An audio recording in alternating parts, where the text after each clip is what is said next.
Hello, Jordan. She had a stuffy nose. What's going on, buddy? She has some kind of chronic sinusitis How you guys or something. doing? Yeah, good, man. How are you doing? Jordan I'm Harbinger is the he's the host and the I don't know the head captain of the Art of Charm, not just a podcast, but a whole movement and company and lifestyle and the whole deal. Yeah, I mean, technically AJ is the CEO. Oh. But that's good, though, because you don't want that job. People who start businesses think they want that job, so they put it on their business card from Vistaprint.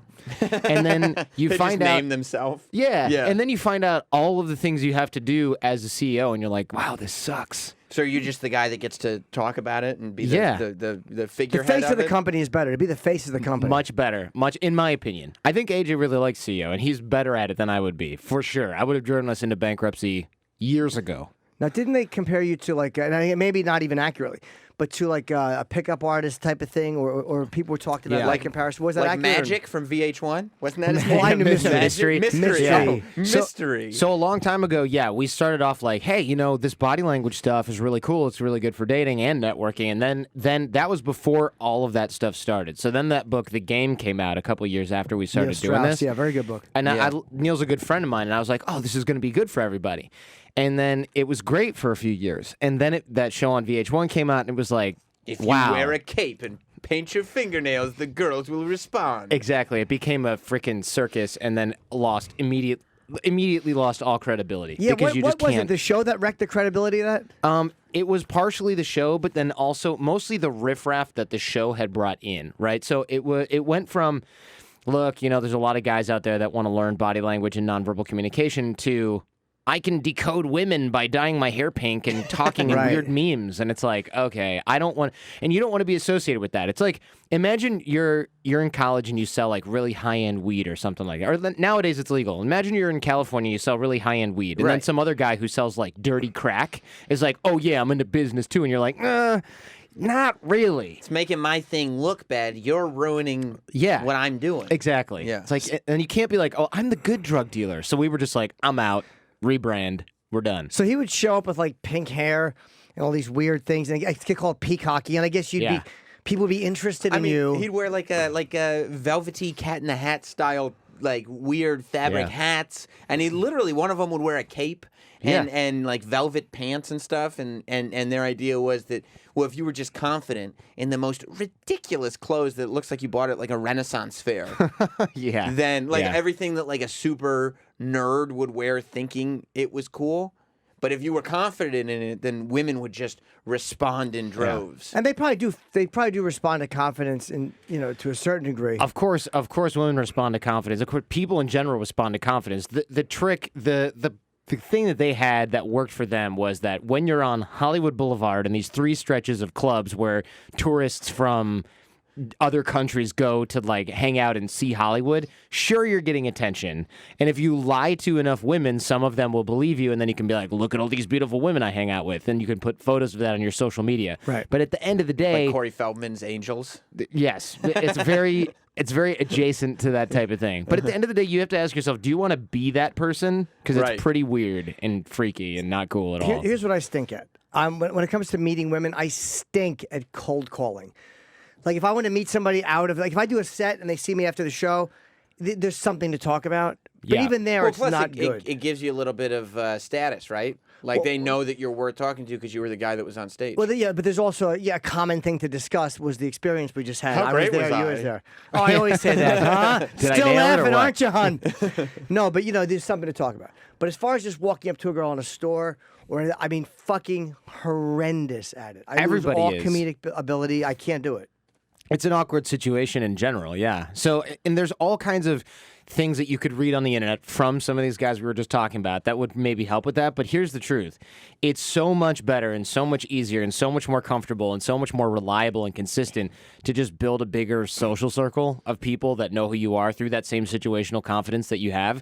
Why bother being like, it's just circus trick to be able to approach every girl that you like and start up a conversation and be able to do that. It's great, but it can take years of work, and to what end? Are you trying to I mean, are you just trying to get laid all the time? Maybe, then it's great. But you can still do that inside. You work at clubs, people love you, your comedy is on fire. Why be like, all right, I'm going to handicap myself and take all that away, start from zero at a grocery store? Why? Well, that's a good question. But if you're out, it happens to be somewhere, and there's like somebody you want to meet. You never know where you're going to be when you meet somebody. That's true. Plus, you never know. The art that Jim Norton has created doesn't bring in the most desirable of people. That's a good point. The woman I'm meant to marry may not show up at one of my shows. So she may Google me and go, fuck this guy. Yeah. So it's like if I talk to somebody who's not familiar with me, that might actually help. Yeah. I think that you may be onto something there. But my friend, he met his wife when we were in law school, actually, and he goes, I just don't know what to go over there and say to her. And I'm like, look, man, if you just go up there and tell her that you thought she was pretty, but you didn't know how else to start a conversation, it sounds terrible, but this guy already was really well put together. So he didn't have to have anything clever to say. And I think a lot of guys, we think, okay, my first impression is it's got to be this clever, cool thing. But our first impressions are always made non-verbally. And if you want to test this for yourself, just go walk outside anywhere, and you'll make judgments like, tall, threatening, attractive, overweight. Like your brain just same constantly... woman I want to fuck. Yeah, yes. This is all they're all wrapped into one. You make these judgments, and they're all done non-verbally. That person that you're judging doesn't walk up and go, "I'm threatening because I'm a minority and I have a tattoo on my face." You Right? do walk by people and just go, "Fuck that guy." You know what I mean? Yeah. Like you just look at him and you're like, "Yeah, that guy sucks." What a punk. Yeah, What frick. a punk. Yeah, it's true. Troy and I will literally sit down at lunch somewhere outside and just watch people walk by and just go, can you believe all these fucking jerk-offs? Like, that guy's a jerk-off. That guy's a jerk-off. Because you can Looking tell. forward to that later. You Yeah. can tell. So you walk up to a girl and just go, hey, I think you're pretty. I mean, that's not really what I was getting at with this. What I was getting Foxy. at with Yeah. snazzy jumper you got there. Hey, Fox, why don't you come hang out in my hole, huh? What do you think of that? 50% of the time, it works 0% of the time. I think the nonverbal stuff really is where it's at. Really, that's the most important by far. And there's something that we teach at AOC at Art of Charm and on the podcast that is called the doorway drill. And this is to just get the nonverbal stuff handled because we know that's how your first impression is made. So essentially, unless you're driving right now, which a lot of people are, stand up straight, chest up, chin up, shoulders back. You don't have to exaggerate, none of this like power posing bull crap like Tony Robbins or whatever. Just open, positive body language. If you remember what that looks like and you do it every time you walk through a doorway, it'll become your default habit. And the way that you do that is you put a Post-it note in the doorway. Otherwise, you're just going to forget after you hear this. I've been trying to make my posture. My posture is such shit. Yeah? And I've been trying to make a conscious effort, but the more you think of it, the more you remind yourself to stand up straight. But I just don't want to have back issues. You lost me a little bit on that. You don't want to have back issues. You don't care about anything else. You just don't want to have back issues. I know it says confidence, but I just don't want to have back issues. He's I don't blame confusing you. what you do for chiropractor. You guys don't do a chiropractor service. Okay. I can adjust you guys later if you want. No, but you're more confident when you're standing up straight, and they say when you just... Well, also the way that, since we know that we judge other people by the way they look, if you have open, upright, positive, and open body language that makes you look confident and friendly, people judge you that way, right? And then that's an advantage already. That nonverbal first impression is an advantage already. And then, of course, when that's consistent, when people consistently judge you that way, you start to act a little bit differently, which then changes the way that you behave entirely. So you don't have to like fake confidence. That's kind of BS, right? You're supposed to actually have confidence. You're supposed to actually have confidence, and the way that you show it is non-verbally, not through having something clever to say. So like in the first place. So approaching a woman, you're thinking, just going, "Wow, check out how straight my back is." That's a bad move. Hey, you know what? Just pointing at for your you, I spine. think it can work. Yeah, I have no subluxations whatsoever. So my issue, I think, because I'm thinking about, as you talk about nonverbal communication and things like that, is that whenever I'm in a new situation or a situation that I don't have an assigned task to do in that moment, I start to feel extremely uneasy. I never know what to do. I don't start conversations with people because I don't know the lay of the land yet. I'm new to the thing. Yeah. And I feel like I end up either just sitting somewhere and obviously looking like I'm not supposed to be there even if I am, or looking like, well, he has no idea what he's doing or whatever it is. I don't know what to do. Yeah. In those situations with myself. That's why people pull out their phone, right? Because they're like, oh, I feel like I'm just sitting around doing nothing. Sure. Remember when we didn't have phones and it was even worse? Yeah, I'd have to stand up and pop lock. Just start dancing.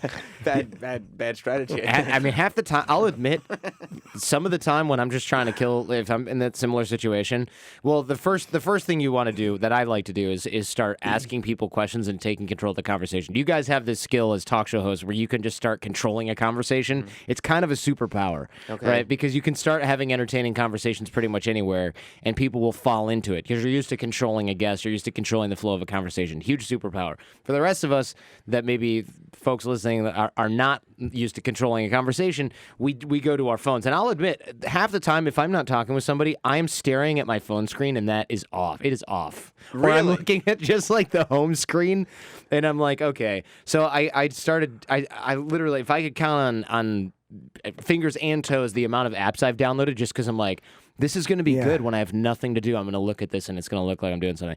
I don't do that anymore, obviously, but I spent years trying to figure out how to look busy when I felt awkward. I feel like that's impersonal, meaning people, because I believe very much in creating relationships. Like, I think that's how people do well in everything. Yeah. But if you're sitting there staring at your phone, you don't look like you're ready for somebody to approach you for a conversation. Of course not. Yeah. I mean, I don't recommend that strategy. I'm just saying I spent years and years doing that because I used to be awkward as hell, too. Well, sometimes it's good if actually you don't want to talk to anybody. If you're bored or you don't want to talk to people, sometimes it's good just to look at your phone like, ugh, eye contact. I don't want to communicate. But what do you do if you actually want to be constructive in a scenario like that? Do you just bite the bullet and start a conversation? Yeah, so first thing I would say is focus on one person, especially if there's another person who looks like they're on the periphery of the conversation. This is really good because what a lot of people do is when they feel like, oh, I'm awkward, I'm on the outside of this, they try to talk to the whole group. And if you're on the periphery of a conversation, people are maybe ignoring you because they don't know you or deliberately or accidentally, then you might be ignored by more than one person in the group, in which case you're trying to talk to the whole group. Your status is just plummeting. Yes. And it's even worse, right? You're like, hey, guys, should we go eat? Is anybody hungry? And nobody's answering you. And you're like, God damn it. I wish I hadn't said that. Yeah, now I look even worse. Yeah. So I would recommend... Especially if you're awake.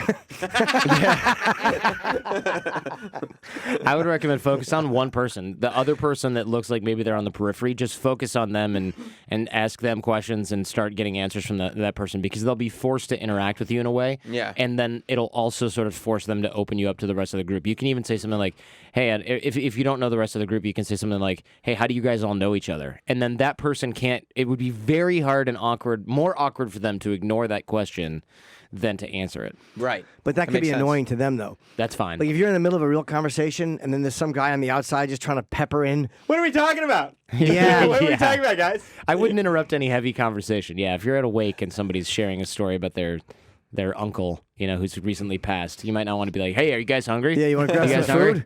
food? You went to North Korea. How many times have you been? 4 times. Why? I know. Now I look at it and I'm like, holy crap. Do you still want to go back? No. Oh, you don't? Okay.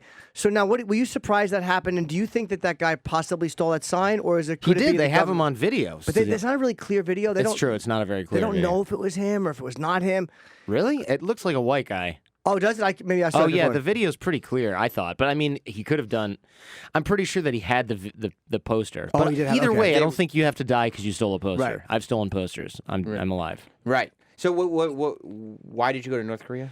So the first time I went, I was like, oh, this country's not open to Americans. I'm going to go with my friend. So I went with my friend, and then I talked about it on the Art of Charm podcast, and a bunch of people were like, oh, man, I didn't know you could go there. So I brought a bunch of show fans with me. Oh, my and then I God. talked about that trip. I brought Neil Strauss, actually, on that one. Oh, you did? And then we talked about it on our another episode of the Art of Charm, and then he talked about it on his blog, and then we brought another group of people, and then I went again. It was just to explore, just to see what... Yeah, it was just tourism. Was it scary? No, it was weird as hell, because it's like, there's no stores, there's nothing to do, there's no real nightlife, people are walking around in the dark, there's no streetlights, like there's no cars on these huge roads. It's weird. Really? Yeah. So no stores. You No. can't just run out and grab something? No. So what do you do if you want something? The hotel has a small store that has stuff in it that you can buy with, you have to exchange Chinese money. You can't use the local money. You can't just get money from them, and it's such a weird process. It's so socialist, right? If you want to buy something from a store, you have to buy it in the hotel. You can't leave the hotel anyway without the guides and the bus. Right. So say you want some water, you go down to that store. And there's like 15 employees in a store because it's communist, right? So there's a store that one person should work at. There's 15 people in there, maybe like 7, realistically. You go to one and you're like, I want these things. And they're like, don't touch anything. One person will grab what you want. They bring it to another person, and then they stand there. And that person's job is to like write down all of the prices on all of the items on a ledger. And then that person has another person who takes that piece of paper, walks it over to a cashier. You pay the cashier. She leaves and goes and exchanges all the money, comes back with your change, gives the change and the receipt to the other girl who goes back to your stuff and puts it in a bag and gives it to you. It's literally one person's job done by like 7 or 8 So would you go for a week there? Yeah, I went there for a week each time. Is it boring? I mean, it sounds boring, or I guess you get to see what they want you to see. It's weird. It's weird. It's not boring because you're like, what the hell the whole time? But after a week, you're like, okay, I need food that isn't clearly just, canned old fish or like, gross old recycled food. Because you'll go to a restaurant that you eat at the hotel every time. So you go to the hotel and you'll have like a fish that you don't want to eat because it's a whole fish and it looks kind of gross. Sure. Mm-hmm. And the next day they serve it, and the next day they serve it. Oh, and wow. So eventually we're like, they're really big on this fish. So one of our friends took a chopstick and like folded up on the underside of the fish and jammed the chopstick in there and made like a little hole. And then the next day, we're like, okay, now we can tell if it's the same fish. And we lifted it up, and sure enough, there was a chopstick hole. So they're just serving the 3 same days. fish. 3 days. If you don't eat it, they'll reheat it and give it to you the next day. It's not even heated. It's just a cold whole fish. Did you get near Kim Jong Un at all, or no? So I'm speaking, actually. Yeah, but not like, I didn't go up and like double high five, chest bump him or anything like that. Yeah. What was it, a public rally? It was a huge parade with military parade and everything. It was the first time that he'd ever spoken to the public, I think. So it was a huge deal. Were you worried bringing your phone? Like, I'm always worried. Like, I have so many dirty pictures and things on my phone. Did you wipe your phone? Because if the North Koreans say, I want to look at your phone, you have to show them. Well, at the time, you had to leave your phone locked up at the airport. You couldn't bring it in anyway. Which airport, in Beijing or China? No, in Pyongyang, North Korea. They take your phone and they give you a receipt. So you don't have it anyway. But they gave it to you when you were leaving? Yeah, they give it to you when you leave. Yeah. Okay, so you had Were you confident that you were going to get it back? The first time, I was like, I don't know. They might just keep this and be like, oh, an iPhone now, we'll just hang on to this. It looks valuable. But they gave it back. The second time, and of course after that, I was used to it. And then the fourth time I went, they let me bring my phone in. They did? Hey. Yeah, but it doesn't work. What kind of camera, Oh, there's though? no service. No service, yeah. What kind of camera? Could you skip like a portable camera to take pictures? You can bring a camera, but the lens has to be under a certain amount of millimeters. I forget what it was. But it can't be a telescopic lens. It just can't. And it can't have GPS on it because they don't want you marking photographs of things and then like where they are on the map. Sure. Which is dumb because they have to know that we have satellites that know where everything is that we could possibly see from above ground anyway. So they don't want you taking like long, military photos, whatever. They're just paranoid. Yeah, they're paranoid. It was cool though because you go to the DMZ, between North and South Korea, and there was a fire going in the middle. There's this sort of kilometer-long stretch, which is just like landmines. Right. There was a fire going, and some of the landmines were blowing up because this brush fire was going. And I was able to get South Korean cell phone service and call my parents and send some pictures to Instagram and upload some stuff to Facebook because you're like right there. And our tour guide was like, hey, don't use your phone. Or if you do, just, go over there because the soldier is looking for people who are doing this. It's against the rules, I think. And I thought that was pretty cool because our tour guide was like, you probably shouldn't be doing that. I don't have any concrete information. But even the people who live and work there, they kind of know, like, pretty much everything is against the rules. Right. Yeah, it's the opposite of here. You were in North Korea when you did that? Yes. Now, when you cross, there's that room that they have in between the North and the South where it's like ritualistic. And you kind of go in there and there's a line like you're on the South side here and the North side here. Right. Do people ever just step over into the North and step back, like in that room? You can go anywhere in that room. You can? You can. But when you go in there from the north side, I've only been there from the north side. So there's those blue huts that are like the UN runs those, I guess. And they're right over the border in the DMZ. Right. And it's where the DMZ touches. That's where the soldiers are standing there staring at each other and all this stuff. So you can go in those rooms. When you go in there on the north side, the South Korean soldiers, they stand there. And when South Korean tourists go into those buildings, the North Korean military just goes back into their headquarters. They're just not around for it. They don't know why. Nobody's been able to explain it. So when you go inside that blue hut, Probably so they can't give messages to the South Koreans. Maybe something like that. Yeah, maybe something like that.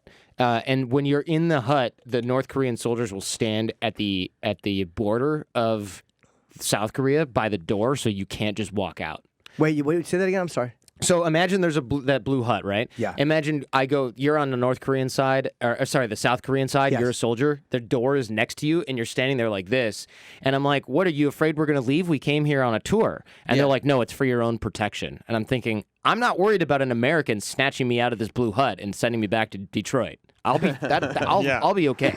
But they're worried about that supposedly, but really in theory, it's so that people who are North Korean soldiers, probably so the other soldier doesn't run out. Because if you look at the way the soldiers are set up, and this is just speculation from a lot of people, the South Korean soldiers and the Americans, they're looking north. The North Korean soldiers are facing each other. And so the prevailing theory is that the North Koreans are looking at each other so that, if I'm looking at you, I know you're not going over because I'll shoot you first and vice versa. Whereas the South Koreans are like, I ain't going over there, man. Are you crazy? Yeah. Nobody's thinking about it. So I didn't know the North Koreans looked at each other. They do. Do you think to yourself, like, in hindsight, if the wrong person had seen me use my phone over there at the wrong time, they could have just thrown me in jail? Yeah, in theory. Right? Like, I didn't think about it at that time, obviously. I was just, because this is before all this stuff happened, right? Yeah. This is years ago. Right. I went there probably, the last time was at least 4 years ago. So this was even before Rodman was over there. I went the week after Rodman was there. Right. Yeah.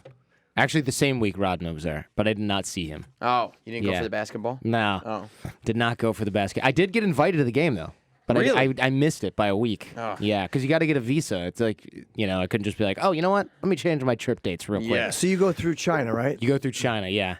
Go through Beijing, China. You can take Air Koryo, which is a North Korean airline, fly on a Russian plane, or you can fly Air China. Air China's probably safer. I would say so, yeah. But what do you do for you get there and they take you out and show you like monuments and stuff like that? Yeah, they show you the weirdest stuff. So you'll see and it sounds boring when I explain it, but I assure you it's not. You'll see a flower exhibition, which sounds stupid, right? Like, who cares about a flower exhibition? And then you realize it's the largest flower exhibition in the world, and they're making like huge AK-47s out of different colored flowers that are so intricate that if you stood far enough away, it would just look like a giant AK-47, but it's made out of freaking flowers. Mm-hmm. And they're making portraits of people, and it's like each flower's kind of a pixel. It's amazing. That's it really really is. cool. Is there any kind of you think organized crime element there? It seems like there must be to There get is. people things that they want. There is, yeah. There's Prostitutes in the street, or is there any type Like of a bootleg Yeah, like if you're underground, walking yeah. around, you're gonna get mugged. Yeah, you will not get mugged because you're with government minders and stuff like that who are, they're tour guides and things like that, and you're kind of kept away from most people. But there are stories. Chinese people have a little bit more freedom of movement there. So if you look at Chinese blogs and things like that, there are people who are like, I got mugged in North Korea. How did you get mugged? Well, I went into a market because I was there doing a business deal. So I was they're still with minders, but they can kind of go wherever. The Sometimes. Chinese have more freedom. They have a little more freedom, especially because they're able to do business there. So a business minder is not like a tour guide. They might just be like a local security guy who's there to keep an eye on them. So they can kind of walk around, and the security guy will follow them around. And they'll go into a market, and people are saying, yeah, they got mugged there. But there are a lot of weird reports of people smuggling cell phones across the border, smuggling DVDs across the border, smuggling everything. People especially can go over the river when it's frozen. And I even went on a boat into North Korea from China. That was it might have been the fourth time. I took a boat in there. And the Chinese people are they're just like American tourists, only even more not giving a rat's ass about anything. So they're like, don't take any pictures. And so these Chinese guys are like, I don't give a shit about that. And they're taking pictures of all these North Korean guard posts on the side of the river. And I remember the Chinese boat captain just kept yelling, don't take pictures, don't take pictures. People just kept doing it. And finally, one of the North Korean guards took his rifle out and raised it up and aimed it at the boat. And then the other guards on the guard post, they all trained their guns right on the boat. And our boat captain just gunned it away and was screaming on the intercom, put the cameras away. They will actually shoot, and it's like, so even the shit. Chinese are worried about that. You think with China, because they have a different relationship with North Korea, that they wouldn't be as... Yeah. They don't. North Korea doesn't want any problems with China. They don't. But the people who work there and the guards and stuff, they just don't care. Right? They don't care. There was some fishermen that went to take. I guess they probably went to take it. Honestly, probably went to take a dump on the other side of the river. Mm-hmm. They were in the river and they went over there to probably untangle a net or take a crap or something. They got shot. They set foot on the land, and the guards just came down and machine gunned the whole boat and everybody in it. I mean, thank God. That's the one good thing that's come of all this. Like, people are finally realizing that nobody over there gives a fuck. Like, nobody is playing around. They tell you not to do something, and they just shoot. They'll just shoot whoever. It's like, that's why I would never. No, I wouldn't go over there. No, I now I'm like, what the hell was I even thinking? Yeah. But, because that kid who went there, everyone's like, what an idiot. But theoretically, before he went there, the worst thing that happened was they detained some old guy for like a week in the hotel for talking a ton of smack about the Korean War because he was in it, right? But before that, there was really nothing else going on. There were a couple of religious guys who were handing out Bibles that obviously got in trouble.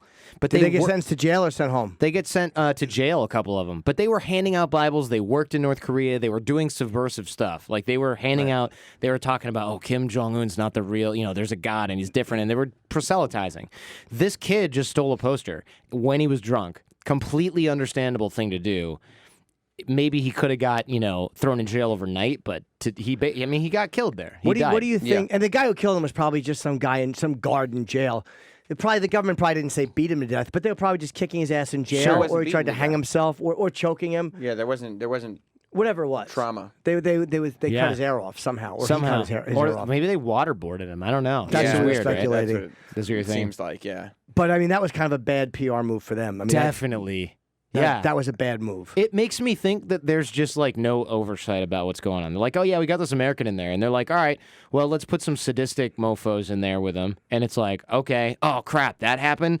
We should send him home for health care. And then he dies and they're like, ah, shit, we should have probably paid more attention. Botulism. Yeah, botulism. Yeah, I Googled it. It's really dangerous. They'll believe that. Sure. It feels like something has to change there, though. It's been so bad for so long. And Kim Jong-un just seems like he just doesn't seem competent to run the country because he's like a little fat kid. He's like not even 30, right? I mean, maybe he's 30 now, but... Do you think he killed his brother? Was that what it was, his brother or his brother? His uncle. He killed his uncle. No, but I mean with the poison in the airport. Oh, yeah, definitely. That was his brother. Yeah, that's right. I forgot about that. I don't know how I forgot about that. That's definitely what happened. I don't know why they would do that either. I guess because that guy was talking about how much North Korea was a dump and like he didn't want to run the place. And he was also potentially a threat to him because maybe they were... There's probably all kinds of weird stuff happening inside North Korea, right? Like factions and all this. So it's possible that somebody reached out to him from the military and was like, look, we're going to get rid of your fat brother. He's a useless piece of crap. You come back, run the country, we'll do all the work. And then Kim Jong-un got wind of that and was like, I'm going to nip this one in the bud. Yeah. And or was just paranoid about it. Just paranoid. Yeah. Or nothing happened and he's like, this is a thing that could happen. And he's drinking his Hennessy every day and he's like, this could happen. Kill him. Just getting more and more paranoid, more and more paranoid. Yeah. Just to try to maintain. Because he obviously likes his power to be absolute and he wants everybody to see him as a god.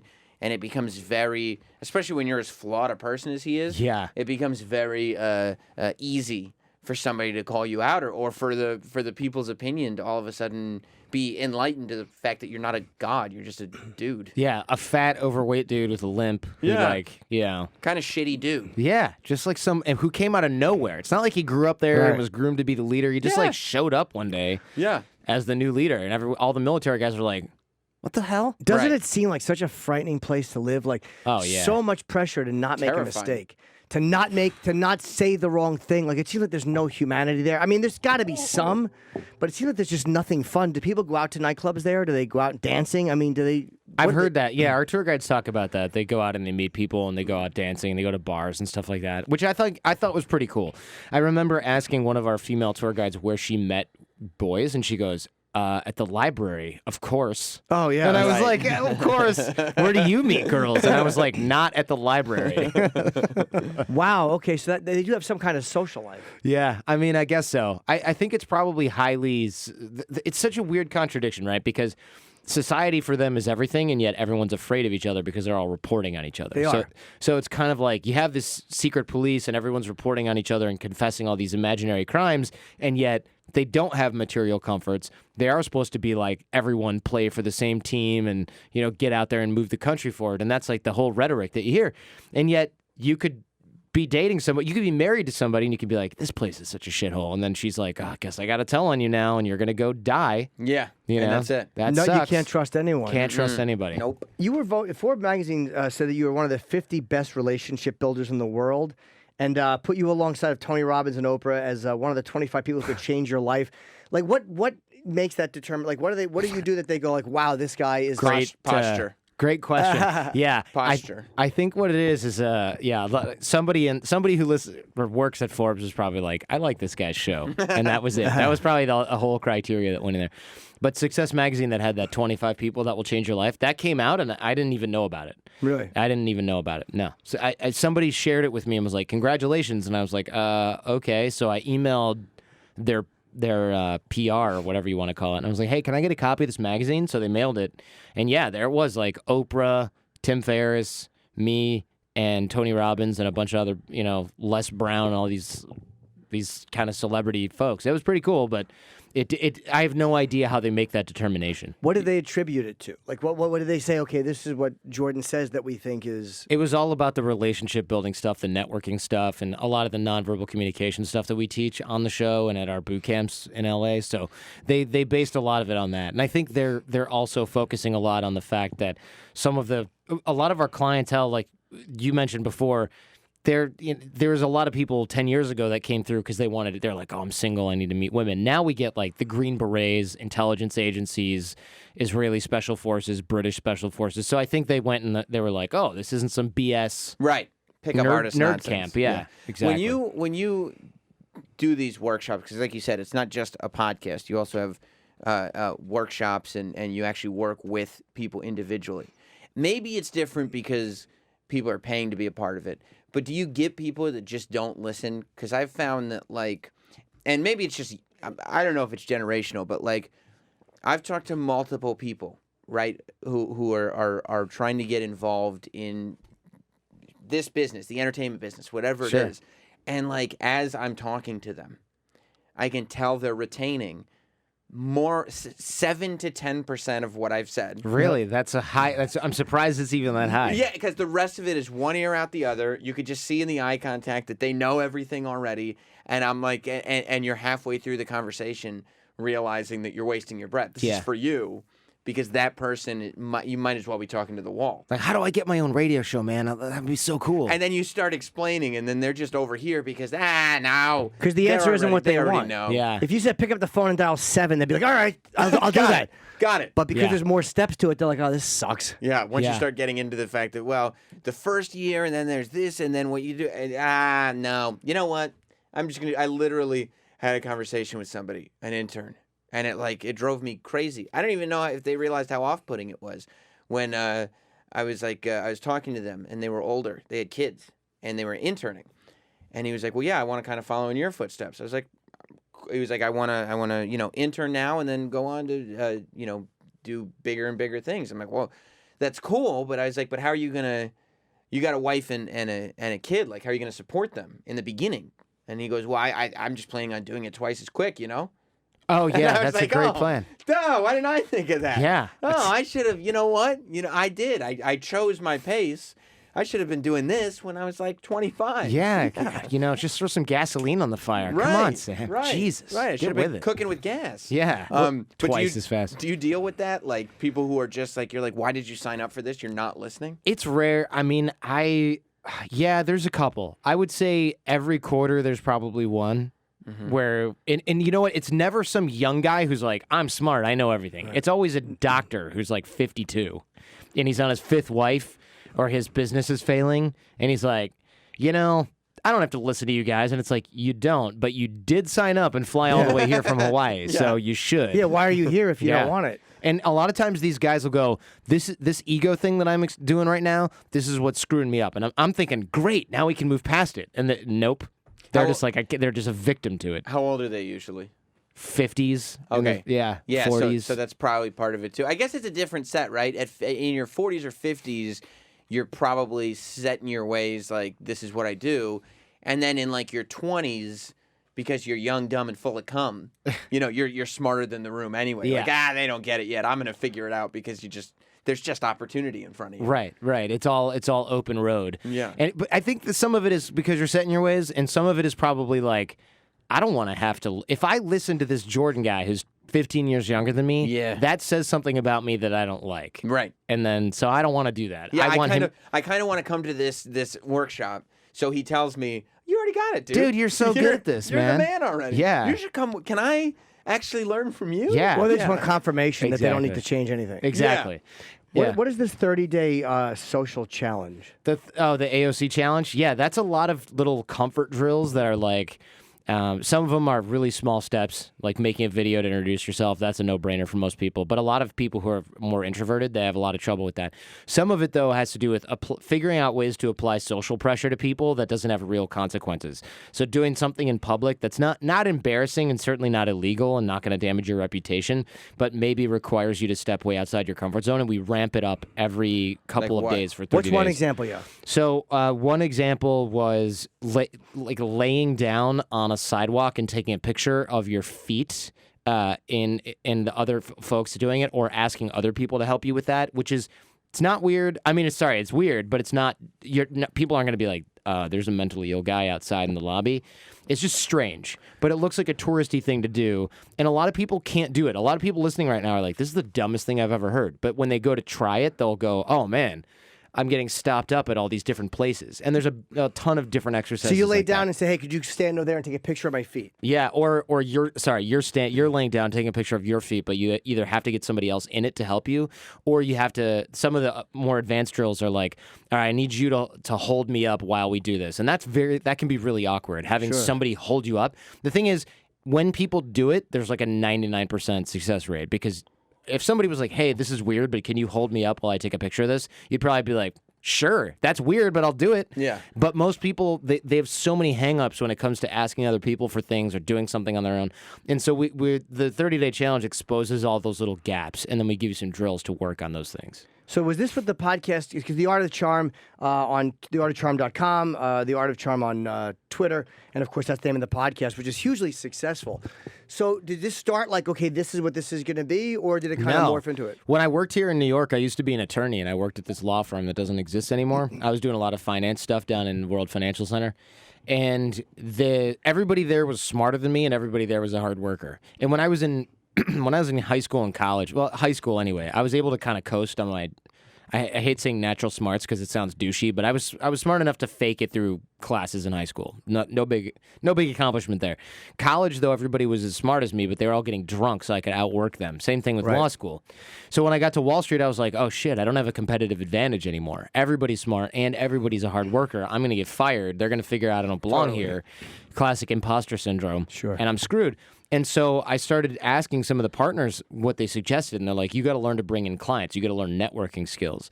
So I started working with my business partner, AJ, on networking, relationship development, getting people to know, like, and trust you, which is the core of the Art of Charm, getting all those concepts down, thinking that, okay, if I work on this now, then in 5 years when all these other smart, naturally gifted kids and hard workers realize, oh, crap, I got to bring in clients to make partner, I'll already have a huge advantage on these guys and girls. And so I decided to work on that. And that turned into, when the market went downhill, we started doing the show to talk about these concepts, nonverbal communication, persuasion, and influence, and things like that. When we started the show started to take off. I actually had a show here at Sirius XM for a while till I moved out to LA. And that went up and the economy went down. So my legal career basically was in the toilet, which was great because I didn't want it at that point. I just wanted to work on AOC. So... And you did. And for body language stuff, now there's body language stuff can be. See, Sam's listening. Yeah, tell me more. What is something you look for in body language, or what's something that people look for, or you think is indicative of a certain, like, hey, this is a person I can dominate, or this is a person I can't dominate. Yeah, I mean, it doesn't come down to dominance, because I think... something else. That's a good example, though, because a lot of men especially think in terms of dominance, and so they try to signal dominance, so that you guys have seen this. There's guys that are like, I want to signal that I'm comfortable in this environment, so they take up, like, way too much space. Right. And you're like, that's weird, because that's classic overcompensation, so it means, obviously, they're insecure in the space, they don't feel comfortable in their own skin, so that's actually... very contrarian way to look at it. They're actually more likely to be insecure and they're likely to react to certain things. So if you want to get somebody like that to do something that embarrasses them, which this is sort of dark Jedi shit, but if you're in a meeting with somebody and you want to push that person's buttons because you want them to lose clout in front of other people, you can poke that person in such a way that it would insult whatever sort of dominance hierarchy they think they're in or that they want to be in, and they'll react emotionally and they'll lose control. So, for example, when I was negotiating a lawsuit a long time ago, that was part of the Art of Charm, the mediator he was like, well, I don't know which side I fall on yet, So we started pushing the buttons of this other person who was negotiating with us, and he started to get really whiny, and he started to go like, well, you guys are a bunch of a-holes, and the mediator was like, okie dokie, I see who the unreasonable party here is. And then we used that to go, look, this guy's completely unreasonable. And he's like, yeah, I can see that now. And we ended up with a huge advantage in that particular suit because we caused him to get emotional, which caused him to lose control of his impression and the image that he was trying to maintain as this professional, upright guy. So you can look at someone's body language, you can find out what the buttons are to press on those people. That's a little bit dark. We like to use it, obviously, for good wherever possible. If I see somebody who looks uncomfortable in a conversation, I might go, all right, I'm going to talk with that person, because then people who are uncomfortable in a room, they don't know what to do with themselves. They'll find an affinity for you if you're like, so what's your story, man? You're kind of quiet over there. And they're like, oh, yeah. So then I'm making friends with this person who felt left out before, now feels included. That's a huge advantage later on. Or it could be you realize you made a terrible mistake because they're not talking to anybody for a reason. They're awful.